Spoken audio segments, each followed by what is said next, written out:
Hey guys, welcome back once again to study with Ashish. और इन video lecture series के अंदर हम लोग डिस्कस कर रहे हैं बेसिक अकाउंटिंग टर्म्स। अगर आपने अभी तक पुराने वाले वीडियोस नहीं देखे हैं तो I would request all of you to please go and watch all these videos.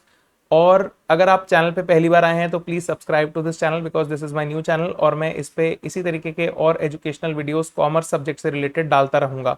Right, मेरा नाम है Ashish Sachdev and now let's begin for the day.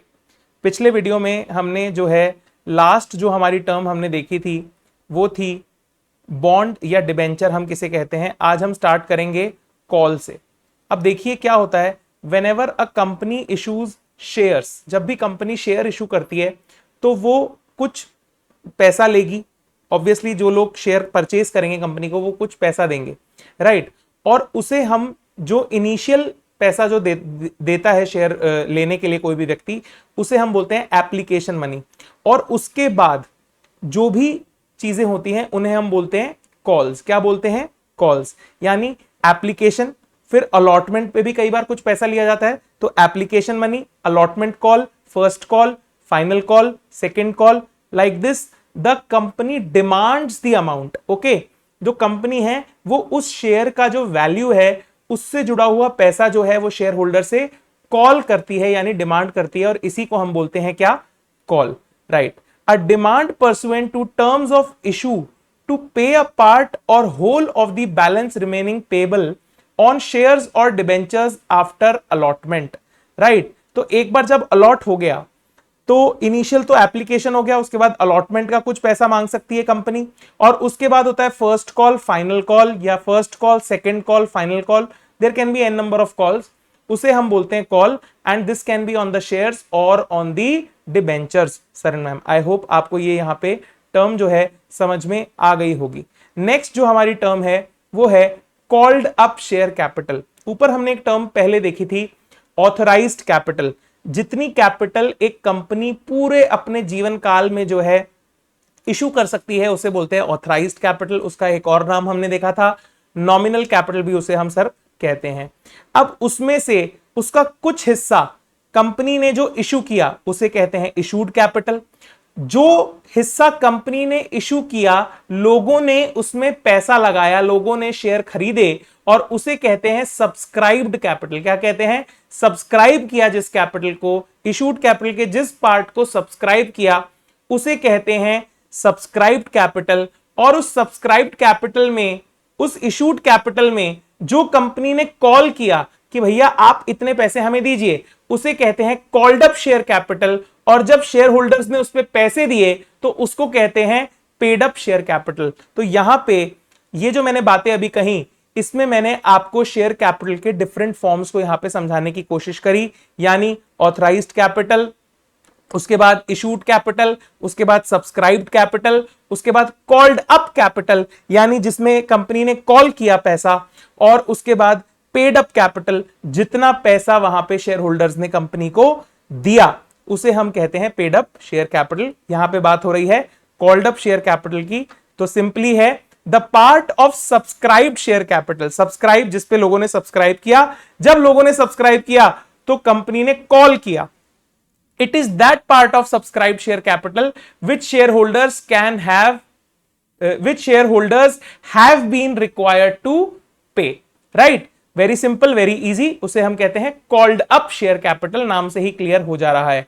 Right? Next है हमारी टर्म कैपिटल। बहुत ही इंपॉर्टेंट और हमेशा हमें दिखने वाली टर्म अकाउंट्स के अंदर कैपिटल है। कैपिटल मतलब ओनर्स इक्विटी। सिंपल सी बात है, जो पैसा एंटरप्रेन्योर ने लगाया है, राइट, उसे हम कैपिटल बोलते हैं बिजनेस की भाषा में। Generally refers to the amount invested in an enterprise by its owners. जो ओनर ने पैसा लगाया है उसे हम क्या बोलते हैं? Capital. Paid up share capital इसको हम बोल देते हैं इन अ कॉर्पोरेट एंटरप्राइज, यानी कंपनी के केस में इसे हम क्या बोल देते हैं? Paid up share capital. It is also use to refer the interest of the owners in the assets of an enterprise. तो ये ओनर्स का पार्ट है बिजनेस के अंदर, जिसे हम बोलते हैं क्या सर? जिसे हम बोलते हैं capital. Very very easy and very very important term to understand. Capital, it will always be there, it is a important part, right, of every business, right? सो यहां पे हमने कैपिटल को भी समझ लिया। नेक्स्ट जो हमारी टर्म है वो है कैपिटल असेट्स। ठीक है, वैसे तो कैपिटल असेट्स ये टर्म जनरली यूज होती है फाइनेंशियल मैनेजमेंट के अंदर, राइट, लेकिन यहां पे भी इसको समझने की कोशिश करते हैं। असेट्स की डेफिनेशन हमने लास्ट जो वीडियो था उसमें हमने समझी थी कि असेट्स क्या होते हैं।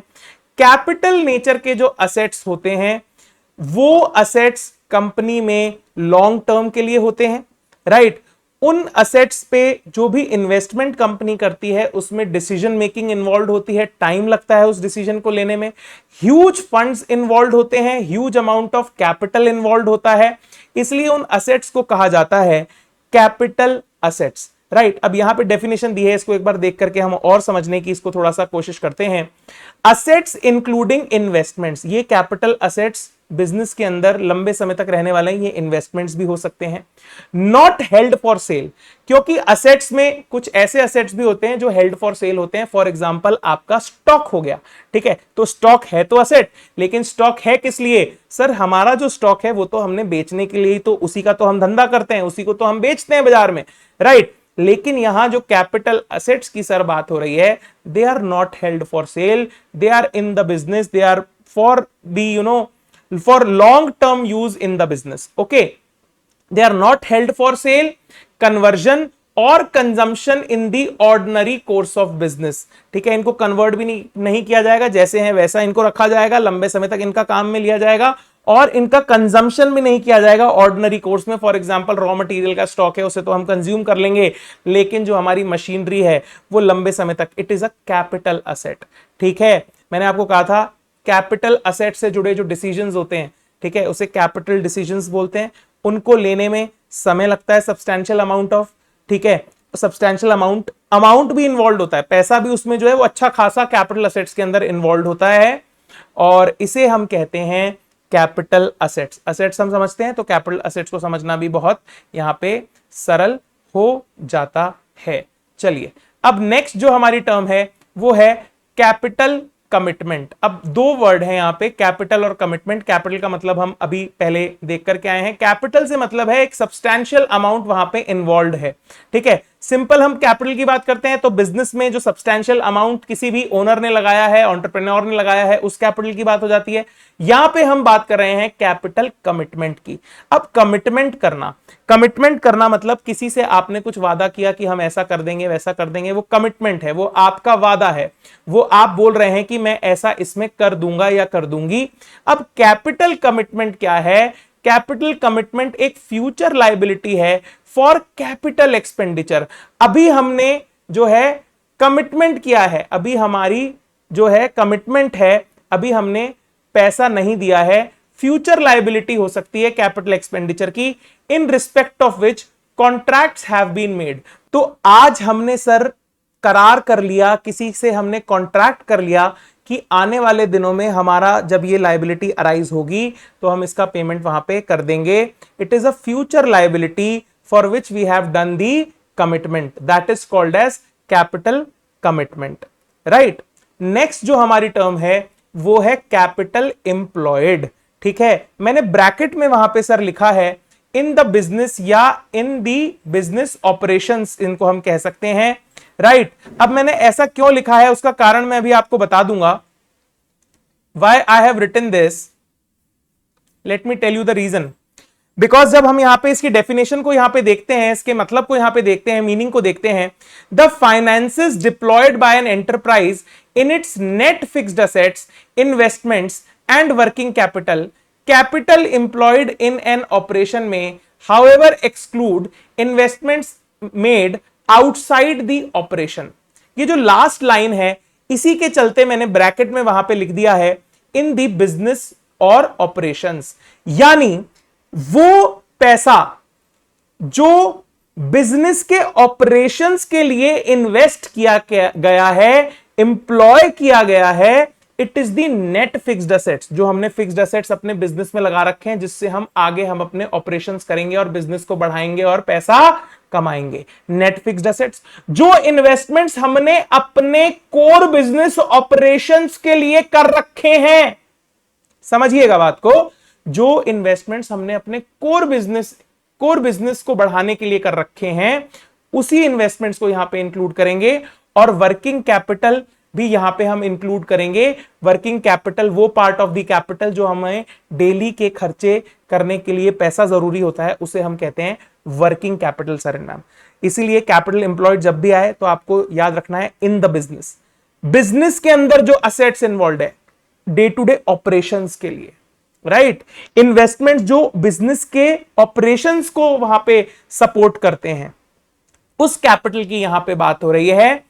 Capital employed in the operation में हाउएवर एक्सक्लूड, यानी इस कैपिटल में हम वो इन्वेस्टमेंट्स नहीं इंक्लूड करेंगे जो हमारे आउटसाइड द ऑपरेशन है। ऑपरेशंस जो हमारा है, जो हमारा कोर एरिया ऑफ बिजनेस है, उसके अलावा अगर हमने कोई इन्वेस्टमेंट किया है, वो इन्वेस्टमेंट हमारे लिए एसेट होगा, उस इन्वेस्टमेंट से हमें इनकम भी होती होगी, लेकिन वो हमारे कैपिटल एम्प्लॉयड का वहां पे पार्ट नहीं है। क्यों नहीं है sir? Because it is not associated with the core operations of the business. Sir इसको क्या आप एग्जांपल देके समझा सकते हैं? बिल्कुल, जैसे मान लीजिए आपका फर्नीचर का बिजनेस है, राइट, तो फर्नीचर के बिजनेस से जुड़ा हुआ कोई भी इन्वेस्टमेंट आप करते हैं, राइट, मान लीजिए आपने कोई जो है एक लैंड ले लिया लीज पे जहां पे पेड़ है, और वो पेड़ क्यों है, वो इन्वेस्टमेंट आपने क्यों किया, या आपने कोई लैंड में इन्वेस्टमेंट किया या किसी और चीज में भी इन्वेस्टमेंट किया, वो क्यों किया?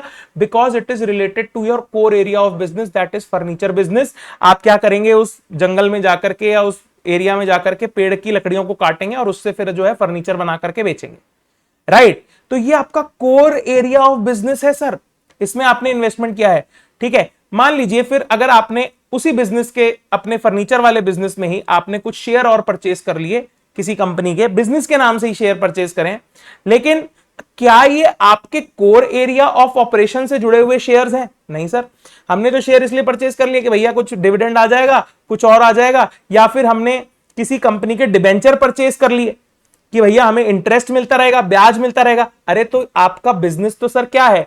क्या आपका बिजनेस शेयरों में डील करने का है?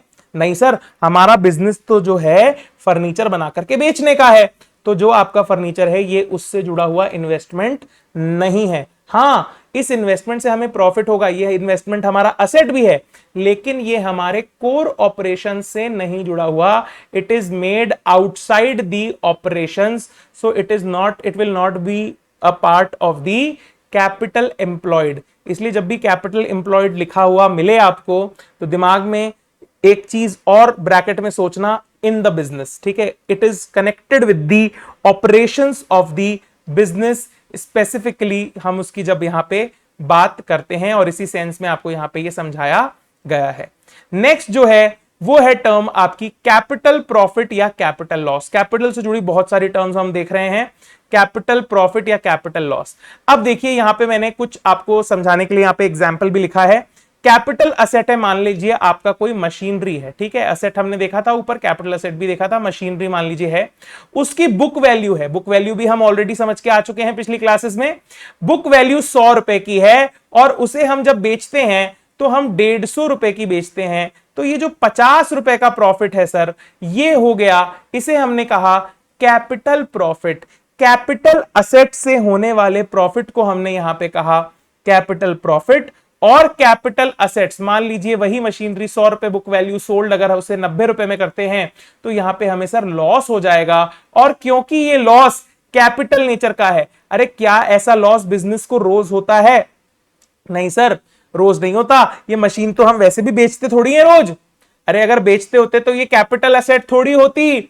सर कैपिटल असेट ही वो असेट होते हैं जिनको हम हमेशा अपने बिजनेस में लॉन्ग टर्म के लिए रखते हैं, उनमें हम डेली डीलिंग नहीं करते, ठीक है, उनमें कन्वर्जन नहीं करते, उन्हें रीसेल नहीं करते, ठीक है। ये तो मशीन पुरानी हो गई होगी या कुछ हो गया होगा, इसमें खराबी है, अब हमारे काम नहीं आ रही होगी, इसलिए हम उसे बेच रहे हैं। तो ऐसे कैपिटल असेट्स के सेल पर यदि हमें कोई प्रॉफिट होता है तो उसे कहते हैं कैपिटल प्रॉफिट, और अगर लॉस होता है तो उसे कहते हैं क्या? Capital loss. Excess of the proceeds realised from the sale, transfer or exchange of the whole or part of capital assets over its cost, ठीक है। कॉस्ट या बुक वैल्यू जो भी उसकी थी, जो हम जिस पे हमने उसको रिकॉर्ड कर रखा है अपनी बुक्स के अंदर, उसमें जो है उसके ऊपर हमने कितने में बेचा, उसकी सेल वैल्यू कितनी थी, ठीक है। अगर ज्यादा में बेचा तो हमें प्रॉफिट हो गया और इसे कह दिया क्या, कैपिटल प्रॉफिट, और अगर लॉस हो गया तो उसे कह दिया क्या, कैपिटल लॉस। आई होप आपको ये चीजें यहां पे क्लियरली समझ में आ रही होंगी। You can also read it, when the result of this computation is negative it is referred to as capital loss, sir and ma'am. चलिए, कैपिटल रिजर्व बड़ा ही इंटरेस्टिंग टर्म है, कैपिटल रिजर्व, ठीक है। रिजर्व, आप लोग मोटरसाइकिल चलाते हैं, गाड़ी चलाते हैं, कार चलाते हैं, या मोटरसाइकिल के अंदर जनरली ये रिजर्व का कंसेप्ट होता है। क्या होता है, जितना पेट्रोल आप भरवाते हैं उसमें से कुछ अमाउंट जो है वो रिजर्व में चला जाता है। किस में चला जाता है सर, रिजर्व में। यानी ये रिजर्व कब काम आएगा, जब आपकी टंकी में पेट्रोल की मात्रा कम हो जाएगी तो आप इस रिजर्व को ऑन कर लेंगे और मोटरसाइकिल का इंजन अब इस रिजर्व वाले पेट्रोल को भी यूज करके आपकी मोटरसाइकिल को रुकने नहीं देगा और आपकी गाड़ी जो है चलती रहेगी। बिजनेस में भी हर साल बिजनेस हो रहा है, हर साल प्रॉफिट हो रहा है, मुनाफा हो रहा है। अगर उस मुनाफे को बिजनेसमैन हर साल अपने घर ले जाएगा और दिवाली मनाएगा, हर साल घर ले गया, उड़ा रहा है, खा रहा है, पी रहा है, एंजॉय कर रहा है लाइफ को, कुछ सेविंग नहीं कर रहा, आने वाले टाइम में कुछ नहीं देख रहा कि कल क्या होगा, कुछ नहीं सोच रहा, जो प्रॉफिट हो रहा है उसको अपने घर ले जा रहा है, ले जा करके और उड़ा रहा है। कंपनी में जो प्रॉफिट हो रहा है कंपनी जो है दमादम शेयर होल्डर्स को बांट रही है, बोल रही है रोज पार्टी करो, एंजॉय करो, तुम अभी आज जी लो, कल किसने देखा। और कल आ जाता है कोरोना, लेट सपोज आया था ना थोड़े दिन पहले, और कल आ जाता है कोरोना, और कोरोना में जो है अब बिजनेस को फंड्स की जरूरत है। अब क्या करें सब, अब पैसे कहां से लाएं, लोन लें, क्या करें, ठीक है।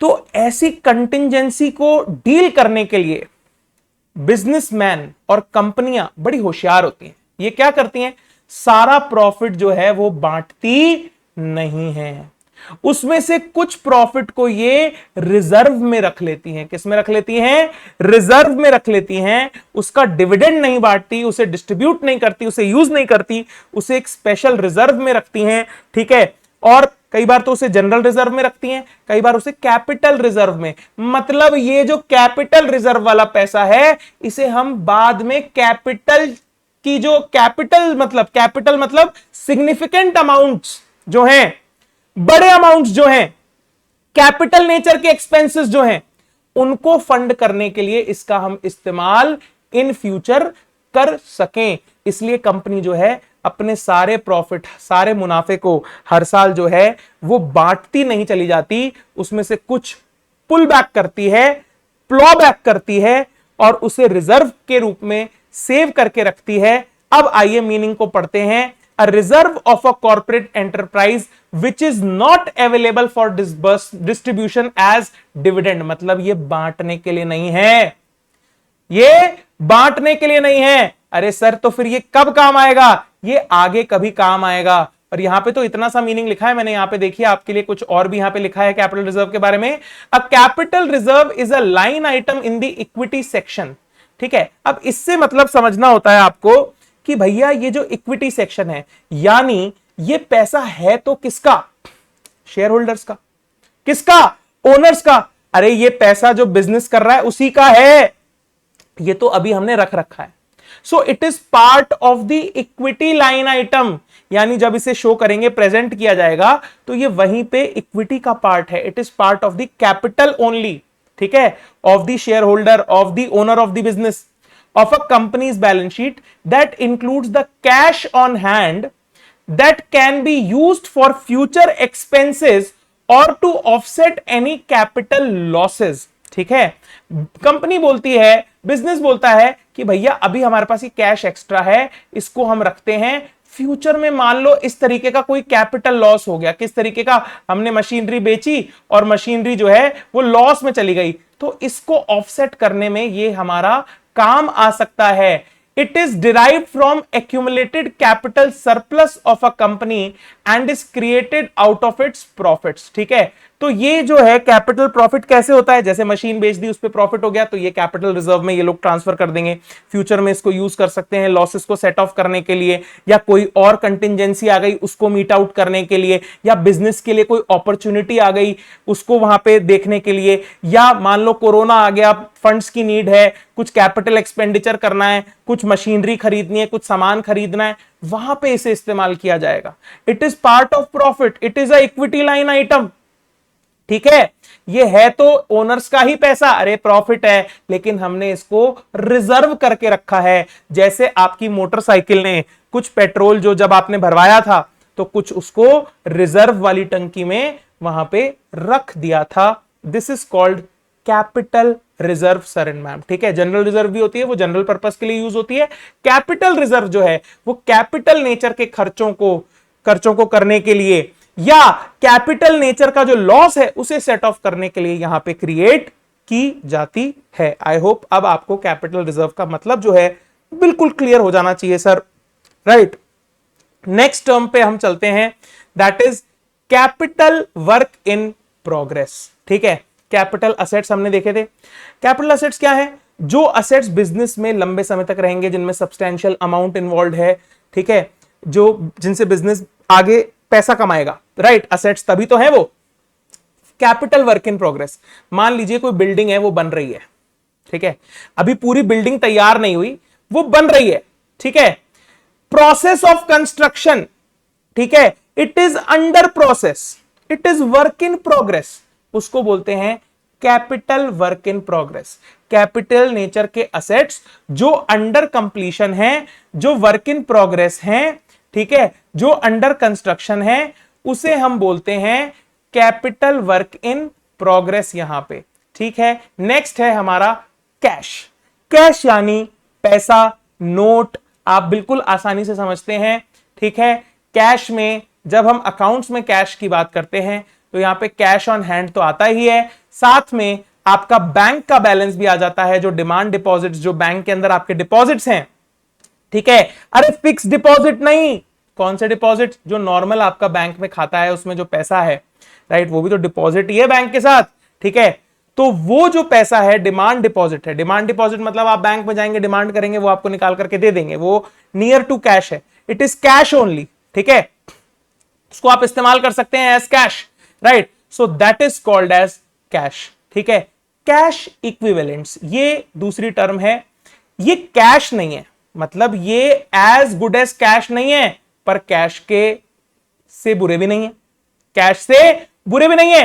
These are equivalents to cash, these are equivalents to cash, they are highly liquid sir, they are highly liquid. Highly liquid मतलब अभी जाओ, अभी इसके बदले आपको कोई नोट दे देगा। ये पेन है, पेन, अब पेन क्या कैश इक्विवेलेंट हो सकता है? नहीं सर, नहीं हो सकता। क्यों? क्योंकि कोई पेन खरीदे ना खरीदे। ठीक है, लेकिन कुछ ऐसी चीजें होती हैं जिनका रेडी मार्केट अवेलेबल होता है, मार्केटेबल सिक्योरिटीज फॉर एग्जांपल, जिनका रेडी मार्केट अवेलेबल है, ऑन द काउंटर सेल है, काउंटर पे ले जाकर के सिक्योरिटी रख दो, पैसा उठा करके घर ले आओ, that's it. They are not cash, my dear friends, try to understand this. They are not cash, but they are as good as cash. They are as good as cash, and when they are as good as cash, they are called as cash equivalents.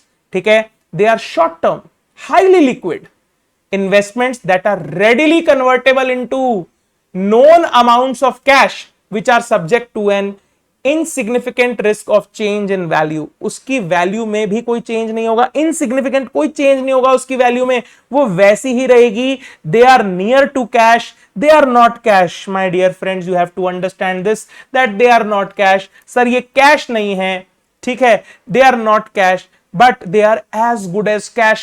Cash equivalents are short term, highly liquid investments that are readily convertible. अरे अभी अभी ready है, ever ready है, into known amounts. हमें amount भी पता है किसमें ये कैश में कन्वर्ट हो जाएंगे, which are subject to an insignificant risk. इसमें कोई रिस्क इन्वॉल्व नहीं है ऑफ चेंज इन वैल्यू। अरे कल को उसकी वैल्यू गिर जाएगी, बढ़ जाएगी, नहीं सर, वही रहेगी, कोई रिस्क नहीं है। इनको बोलते हैं cash equivalents. Are cash equivalents cash? No sir, they are not cash, but they are as good as cash. This is, you have to remember this. Then cash basis of accounting, हमारे पिछले videos में हमने समझा था accrual basis of accounting, mercantile basis of accounting, इस साल, उस साल, जिस साल, मेरे पिछले वीडियो जाकर के देख लीजिए, मैंने वहां पे बहुत अच्छे से ये सारी टर्म्स जो हैं समझा रखी हैं, वो आप देख लीजिए। राइट, अब कैश बेसिस ऑफ अकाउंटिंग क्या है सर? मर्केंटाइल में तो हम, अक्रूअल में तो हम जो खर्चा इस साल से रिलेटेड है लेकिन हमने पे नहीं किया उसे भी रिकॉर्ड करते थे, जो इनकम इस साल से रिलेटेड है और हमें अभी तक मिली नहीं उसे भी रिकॉर्ड करते थे, जो इनकम अगले साल से रिलेटेड है उसे हम रिकॉर्ड नहीं करते थे, वो इनकम हमें मिल गई लेकिन वो अगले साल से रिलेटेड है इनकम, क्या हम उसे रिकॉर्ड करते थे? नहीं, हम उसे इस साल की इनकम में इंक्लूड नहीं करते थे जब हम अक्रूअल या फिर mercantile basis of accounting follow करते थे। लेकिन कैश बेसिस ऑफ अकाउंटिंग में, जैसा कि नाम से बिल्कुल क्लियर है, जब कैश आएगा तब रिकॉर्ड करेंगे, जब कैश जाएगा तब रिकॉर्ड करेंगे, इनकम भी तब रिकॉर्ड करेंगे जब कैश आएगा, खर्चा भी तब रिकॉर्ड करेंगे जब कैश जाएगा। सिंपल एज दैट, कैश से जुड़ा हुआ है, जब कैश आएगा तब रिकॉर्ड करेंगे भैया, सिंपल। ठीक है, आइए पढ़ते हैं। The method of recording transaction by which revenues and costs and assets and liabilities are referred in the accounts in the period in which actual receipt, cash आया, एक्चुअली आया, नोट आया, गांधी जी आए, एक्चुअल रिसिप्ट या actually हमने उसे पे कर दिया तब ही रिकॉर्ड करेंगे, उसे कह दिया क्या? Cash basis of accounting sir and ma'am. Right, next term की तरफ अब हम चलते हैं। नेक्स्ट टर्म और भी इंटरेस्टिंग है, कैश डिस्काउंट। क्या है? Cash discount. ठीक है, a reduction granted by a supplier from the invoiced price in consideration of immediate payment और payment within a stipulated period of time is called cash discount. आपने ये pen खरीदा, मान लीजिए, let suppose you purchase this pen, और ये pen जो है ये 100 रुपए का पेन है। कितने का है सर? 100 रुपीज का पेन है। लेकिन मैं जो इस पेन का सेलर है, मैं कह रहा हूं देखो वैसे तो 100 का है लेकिन आज मुझे तुम्हारी शक्ल अच्छी लग गई, मैं तुम्हें 90 रुपए का दे दूंगा। कितने का? 90 रुपीज फॉर यू। लेना है तो लो, जल्दी ले लो, कैश रुपए दो, 90 ले जाओ। वैसे तो कितने का है सर? 100 का है, लेकिन मेरे को तुम्हारी शक्ल पसंद आ रही है इसलिए मैं इसे तुम्हें 90 रुपए में दे रहा हूं। कितने में दे रहा हूं सर? 90 में। इसे वो कह दिया कैश डिस्काउंट। तुम बोलोगे सर मैं पेन ले जाता हूं, पैसे आप कल ले लेना, तो कल 100 लगेंगे, अभी लोगे 90 लगेंगे। कल कितने लगेंगे? 100। अभी लोगे कितने लगेंगे? 90। Now you decide. Cash discount, इसको बोलते हैं क्या? Cash discount. कैश में पेमेंट करो, डिस्काउंट ले जाओ, कैश में पेमेंट करो और डिस्काउंट ले जाओ। इससे ही मिलता जुलता एक टर्म है सर, हम आगे भी पढ़ेंगे, यहां पे भी मैं आपको दिखा देता हूं, वो है ट्रेड डिस्काउंट। क्या है सर? Trade discount. वेट, ये रहा। Let's read about trade discount and cash discount. Now let us discuss the difference between trade discount and cash discount. We are discussing the difference between trade discount and cash discount. Meaning, cash discount तो हमने समझ लिया. This discount is offered by the seller to the buyer on the invoice amount at the time of making payment within the stipulated time. या उसी time पे payment कर दो या एक स्पेसिफिक टाइम के अंदर पेमेंट कर दो तो आपको कैश डिस्काउंट मिल जाएगा। Very simple. Trade discount is the type of discount that is offered by the seller to the buyer as a reduction in the price of the product. ठीक है, जैसे अगर आप कभी किसी मॉल में जाते हो, वहां पे कोई चीज रखी हुई है, मान लीजिए ये पेन ही वापस से रखा हुआ है और इस पे एमआरपी लिखा हुआ है 200 रुपीज और काट करके उसमें लिखा हुआ है 150। ठीक है, तो ट्रेड डिस्काउंट ये 50 रुपीज है जो हमने सभी पेन्स पे लगा रखा है, 150 रुपए का पेन है। और वहां पे ये है कि अगर आप मान लो, अगर आप इस 150 रुपए को केवल 10-10 के नोटों में दोगे तो हम आपको 5 रुपए का सिक्का देंगे, लेकिन अगर आप किसी और डिनोमिनेशन का नोट हमें दोगे तो हम आपको 5 का सिक्का नहीं देंगे। उसे कह दिया कैश डिस्काउंट। जो 5 रुपए का सिक्का है वो क्या है? Cash discount. एक स्पेसिफिक हम कह रहे हैं कि आप इस तरीके से हमें पेमेंट करो या यो हमें पेमेंट करो तो आपको जो है 150 की बजाय ये पेन कितने का पड़ जाएगा? 145 का। ठीक है, वैसे ये है कितने का, 200 का, उसको काटा लगा के वहां पे उन्होंने 150 लिख रखा है। This is called trade discount. ठीक है, ट्रेड डिस्काउंट क्यों दिया जाता है? To ensure bulk sale of the product. और कैश डिस्काउंट क्यों दिया जाता है? कि प्रॉम्प्ट पेमेंट हो, जल्दी पेमेंट हो जाए। ठीक है, अकाउंटिंग ट्रीटमेंट, जनरली जो ट्रेड डिस्काउंट है इसे बुक्स के अंदर रिकॉर्ड नहीं किया जाता, क्योंकि वो ऑलरेडी एडजस्ट कर लेते हैं हम उसे कॉस्ट के अंदर ही। लेकिन जो हमारा कैश डिस्काउंट है, याद रखिएगा, कैश डिस्काउंट, कैश करो रिकॉर्ड करो, कैश करो रिकॉर्ड करो, कैश डिस्काउंट को आप हमेशा बुक्स ऑफ अकाउंट्स में रिकॉर्ड करते हैं। ठीक है, जो कैश डिस्काउंट है वो कब दिया जाता है? जब आप पेमेंट के लिए अप्रोच करते हो, और ट्रेड डिस्काउंट जब आप परचेस करते हो तभी वो दे दिया जाता है। ठीक है, कैश डिस्काउंट केवल कैश सेल्स के बेसिस, कैश सेल्स के केस में दिया जाएगा। लेकिन जो ट्रेड डिस्काउंट है सर, वो आपको कैश और क्रेडिट दोनों ही टाइप की सेल में आपको मिल जाएगा। भले ही आप उसका पेमेंट ऑन हैंड कर रहे हैं, कैश में पेमेंट कर रहे हैं उसी टाइम पे, तो भी आपको जो ट्रेड डिस्काउंट है उसका बेनिफिट मिल जाएगा।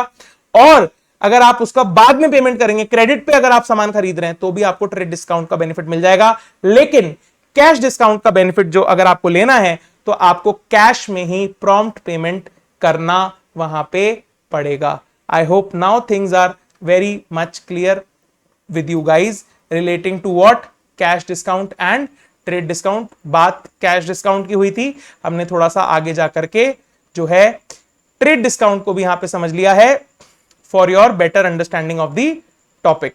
ठीक है, चलिए, आई थिंक अब हमें इस वीडियो को यहीं पे समाप्त कर देना चाहिए। ऑलरेडी बहुत सारी बातें हमने इसमें कर ली हैं, बहुत इंपॉर्टेंट टर्म्स भी हमने यहाँ पे डिस्कस कर ली हैं।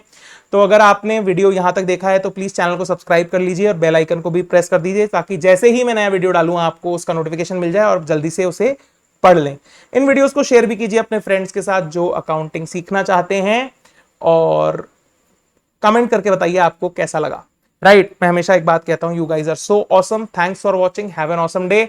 आगे के वीडियो में, नेक्स्ट क्लास में हम आगे की टर्म्स को जो है यहाँ पे डिस्कस करेंगे बहुत ही डिटेल में और अच्छे से। Thank you for watching, you guys are very very awesome, have an awesome day, enjoy.